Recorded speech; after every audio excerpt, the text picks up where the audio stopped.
I'm Henry Fernandez, the Connecticut Mirror's audience engagement intern. This is the third episode of Connecticut Mirror Explains. Who am I here with today? My name is Andrew Brown. I'm an investigative reporter with the Connecticut Mirror. So, Andrew, what is going on in Bridgeport with their elections? We are coming off of roughly 6 months in which Bridgeport held 4 different local elections, which was the result of the mayoral Democratic contest or primary last year being thrown out by state court because of what a judge described as blatant ballot harvesting in the city's elections. In the aftermath of all of that, with Joe Ganim finally being reelected as mayor of the city, we have since had criminal charges come down against 4 political operatives in Bridgeport who were involved actually in Ganim's 2019 election against Marilyn Moore. So we have an atmosphere in Bridgeport essentially of a lot of questions swirling around whether Bridgeport's local municipal elections are fair, and whether there is a cultural problem of essentially election crimes happening in Bridgeport. So, who are the key players in this? I guess, would we call it this sort of election fraud? I would definitely call it absentee ballot abuse is probably the most accurate term, but one of the main players that has probably captured the most attention is a woman named Wanda Jeter-Pataki, who is the vice chairwoman currently of Bridgeport's Democratic Party. And she has been charged with mishandling absentee ballots in the 2019 election.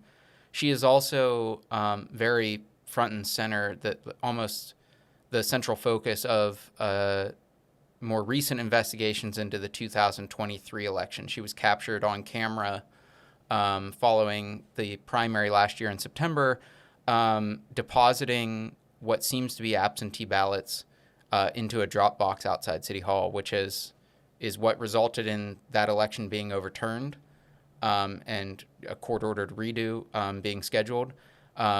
It is also what prompted dozens of complaints to be filed with the State Election Enforcement Commission, which is responsible for investigating election-related crimes. So she's one key player. If I'm to understand correctly, she's not the only sort of political official involved in who's actually been charged in this. Who are the 3 other people that are, at the center of this sort of who've actually been arrested for their actions during the 2019 election? Yeah, one of the other people is actually a sitting city councilman. His name is Alfredo Castillo. He has been in the city council for a number of years now, dating back, I think, to 2013. Mm-hmm. And he was arrested for the same type of charge of essentially illegally possessing somebody else's absentee ballot. There is also 2 kind of more minor players. They don't hold elected office, who were charged. The first one is Nilsa Heredia, who was a campaign worker for Mayor Joe Ganim during his 2019 election. The other one was Josephine Edmonds, who was actually a campaign worker for Marilyn Moore, who was Ganim's opponent during the Democratic primary in 2019. So let's zoom out for people who are completely new to this. Who is Joe Ganim? Who is Marilyn Moore? What are these races? Can you just set the stage for us? Yeah, Joe Ganim is one of the longest-serving mayors in Bridgeport history. He served a stint as mayor from through the 1990s into the early 2000s, and at that point he was charged by federal authorities with corruption-related charges during his time in office. He actually went to prison for 7 years, and he once he got out, he made a political comeback. He came back in 2015, convinced voters in the city of Bridgeport that he should be given another shot after he served his prison sentence, and was subsequently reelected. Was reelected in 2015, got to 2019. He faced a serious primary challenge against State Senator Marilyn Moore, who had served in the legislature for a number of years. Moore and him, faced off in a competitive primary in 2019, and what resulted was accusations after that election of essentially absentee ballot abuse in Bridgeport. It wasn't the first time that there have been accusations of somebody illegally ballot harvesting or collecting other people's ballots, which is illegal in Connecticut, or somehow defrauding the absentee ballot system.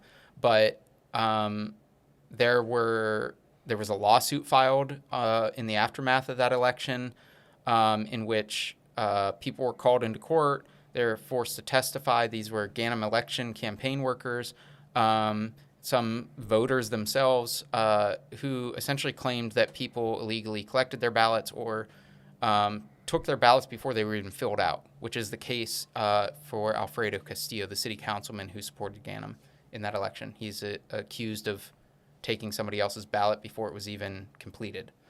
And so it took 5 years, almost 5 years, for that to be investigated, but we got to this year, and so earlier this month we finally had criminal charges come as a result of that. So you give me a lot to work with there. Why don't we start with what are the rules for absentee ballots in Connecticut, and what rules did these people specifically break? The rules for absentee ballots in Connecticut are rather strict. Unlike some other states where campaigns and you can actually have legal ballot harvesting, where people can pick up your ballot from you and deliver it to said election official, that's not legal in Connecticut unless you are a family member or a quote designee for the voter. So the rules are rather tight, and essentially, if you're not legally allowed to touch somebody else's ballot and you are found to be in possession of it, that's a crime. So you can election workers or campaign workers can help people apply for a ballot, but whenever it comes to filling it out and actually sending that ballot back to be counted, it's supposed to be the voter or their family member, and any other involvement is essentially illegal. That's the kind of quick explanation. So you touched on culture. I mean, Joe Ganem was arrested, he got out of prison, he was reelected, and now there's this sort of questioning around really the authenticity of his votes for mayor. So could you talk about maybe, what is political culture like in Bridgeport? Is it a really heavily, do Bridgeport residents really vote a lot in the primaries? What's going on over there? Municipal elections in general in Connecticut, right, are lower turnout affairs. They're not there isn't as many voters involved as you would see in a presidential election season, for instance. And so, but in Bridgeport, the competition is fierce. We looked at applications for absentee ballots from the 2023 election last year. And what it showed is that there are campaigns going out there trying to sign people up to receive an absentee ballot. And in some cases, in hundreds of cases actually, there are competing campaigns both signing people up, an individual voter up twice or sometimes 3 times to receive an absentee ballot. Now, those voters only get one ballot, but that point just highlights how competitive and how important the absentee vote is in Bridgeport. This past election, in which people were actually captured on camera depositing ballots into drop boxes, it's really raised a cloud of suspicion around the fairness and the legality of Bridgeport's elections processes, and kind of brought it to the forefront in a way that the 2019 election between Joe Ganem and Marilyn Moore did not. Right, so I want to talk more about 2023. Again, for those watching, 2019 was Joe Ganem against Marilyn Moore, and that's what's currently being litigated in court. Can we talk about 2023, where we saw 4 different races in which Joe Ganem beat John Gomez? Who is John Gomez? What sort of predicated these 4 races? What's going on over there? John Gomes and Joe Ganim are well known to each other. Gomes worked in Joe Ganim's administration prior to announcing his candidacy for mayor. It was actually alleged in the lead up to all of this that Ganim essentially fired Gomes because he was planning a challenge against him. Ganim said it was part of a restructuring of city government. So these two guys are well known to each other, and it was a very contested primary. We got to September, and on election night, John Gomes, when the results from the in-person vote of people actually going and voting in person came in, Gomes was ahead, which was a surprise, right? You have an incumbent mayor, Joe Ganim, well known, has already kind of threw off his people's concerns about his previous conviction for corruption, and he was trailing essentially his challenger. But what resulted was once the absentee ballots came in, Ganim took a 251 vote lead and announced victory. And so we turn around literally hours, less than 24 hours later. Gomes is complaining that they have evidence of essentially absentee ballot abuse. We at the Mirror had heard that there was a video circulating of somebody depositing absentee ballots into drop boxes. That eventually leaked. And Gomes placed it on a Facebook video, actually. And it allegedly shows Wanda Jeter Pataki, who was, again, vice chairwoman of the city's Democratic Party and a Ganim supporter, placing ballots into a drop box outside City Hall. All of this kind of essentially explodes into a civil case. Gomes and his attorneys successfully convince a judge that the election should be thrown out. And so we headed into a very lengthy election season that passed through Christmas, and we're holding another primary in January and then another general election between the two men in February. And finally, after all of that, Ganim was announced the winner, and he was, brought back into the mayor's office. So is that 3 or 4 races in which Ganim beat Gomes? 4. He won the initial primary by 251 votes. While the court case was proceeding, they were still planning to hold the regular general election in November of 2023. They held it because it was scheduled. But by that point, Ganim won that election as well. But by that point, the judge had ruled that a new primary needed to be held. So that election result also was essentially set aside. January was a brand new primary between the two men. And then Gomes, after he lost the primary in January, he faced off against Ganim again as an independent candidate in a brand new general election in February. And so I want to ask about the election between Ganim and Moore in 2019. Go back to that. Was there a similar sort of closeness in that race? Did Ganim pull ahead because of absentee ballots? Yes, the results of that election were kind of the same, right? You had Marilyn Moore, who won the in-person votes, and then when absentees came into play, Ganim essentially had a pretty unimpeachable victory, right? But the civil case that came after that, the lawsuit, kind of challenged that and called into question whether there was kind of widespread illegalities in how the Ganim campaign handled absentee ballots. And so I want to ask, there seems to be a lot of chicanery going on in Bridgeport. How are Bridgeport residents reacting to this? And then how are other officials in the state reacting to this whole situation? Bridgeport residents, we talked to a couple late last year after the challenge in September, and some of them are just frustrated with the politics in general. Some people who live in public housing, for instance, say essentially during municipal election season, they just get inundated with campaign workers from multiple campaigns essentially trying to solicit their absentee votes. So I think there's a general sense of frustration in Bridgeport from average voters. As for the reaction of state officials or other political officials in Connecticut, The Republican Party has reacted to this in Connecticut by calling for essentially mandatory criminal sentences for anybody who violates the absentee ballot laws in Connecticut. Democrats have been more hesitant to change anything, essentially. There were proposals to kind of try to reform the absentee ballot process statewide during the past legislative session.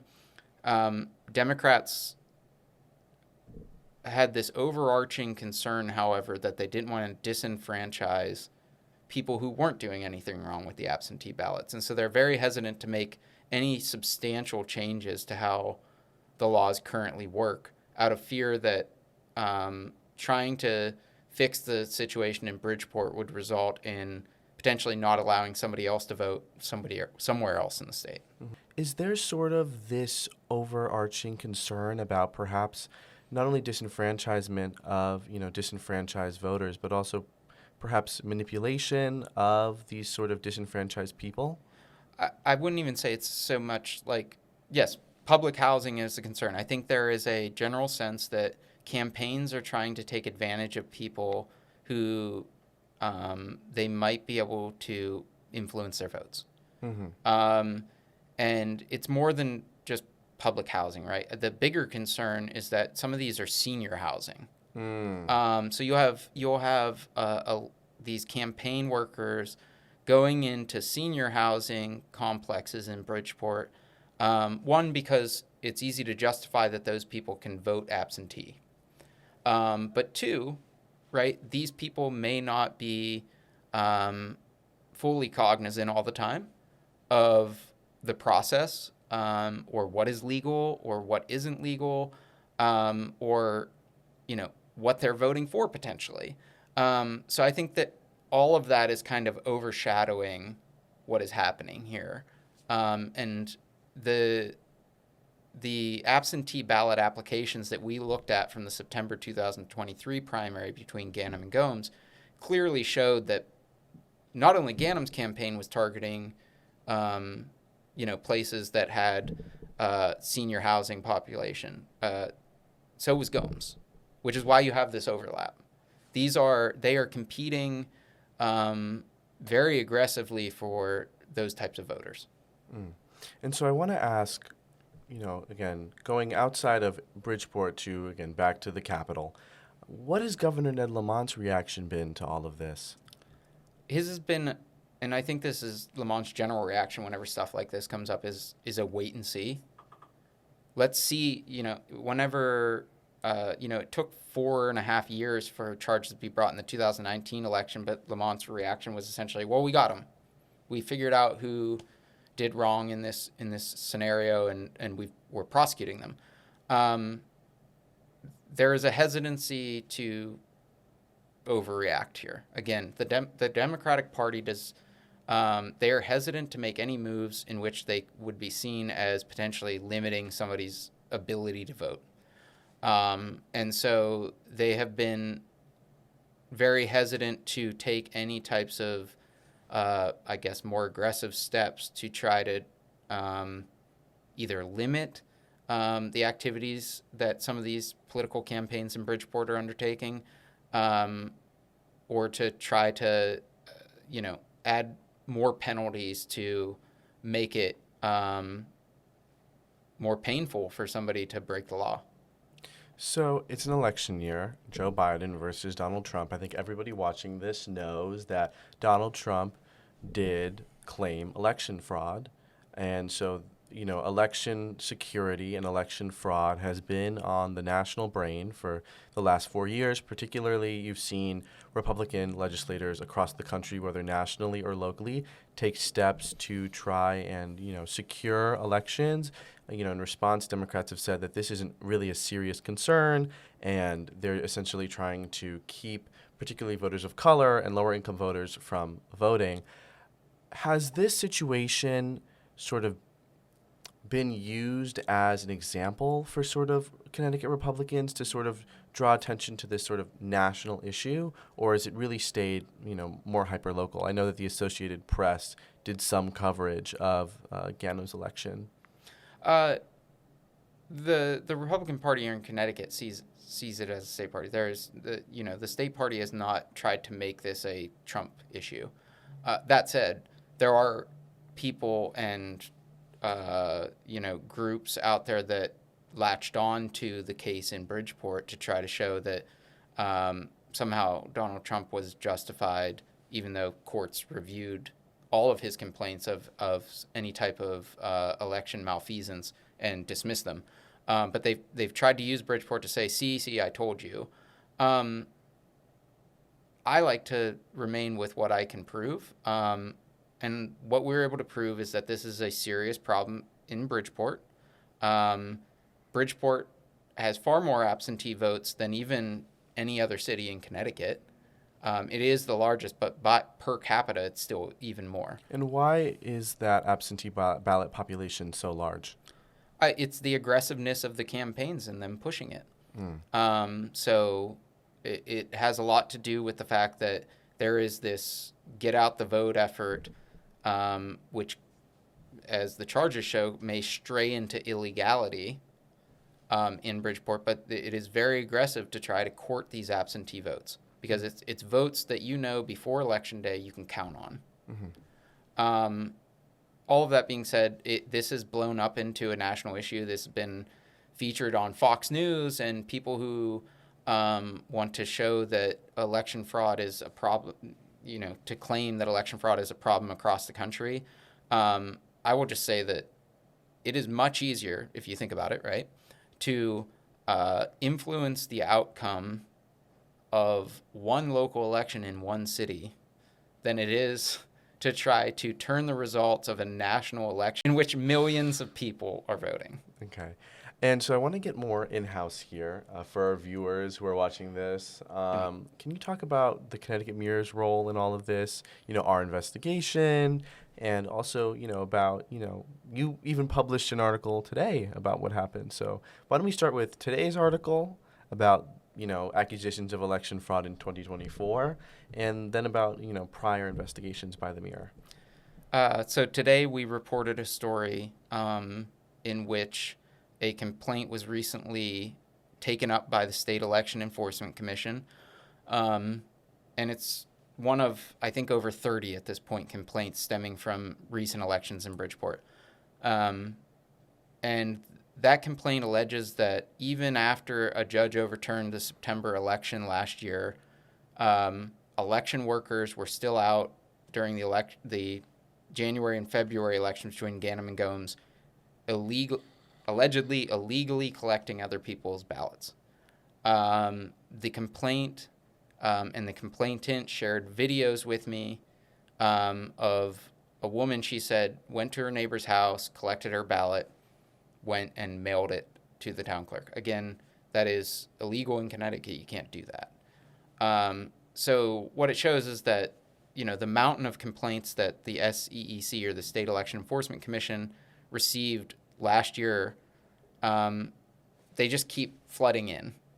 And it shows that the issue isn't going away. It shows that the focus is still there, even as the state is charging people for the 2019 election.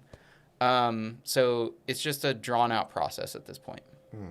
And so, speaking about that drawn-out process, I know that there was a bit of a kerfuffle between the head of the SEEC and Ned Lamont. Can you talk about that?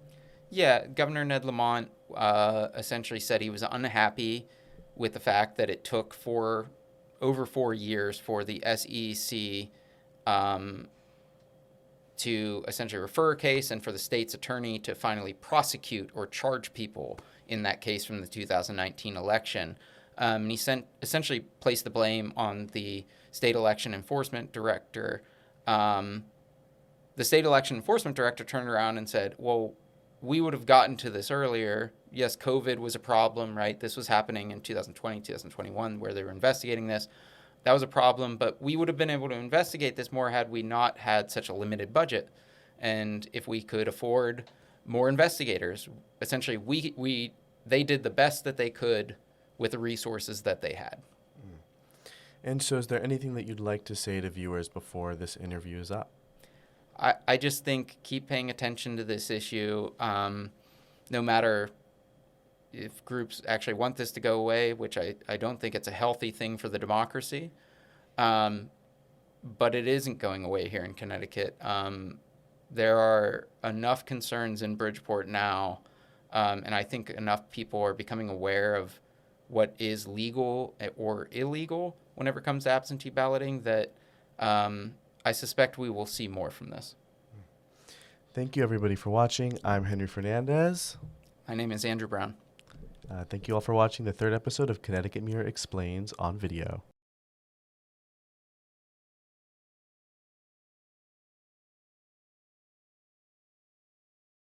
Or audio, depending on where you're, what vehicle you're using to consume this. Thank you.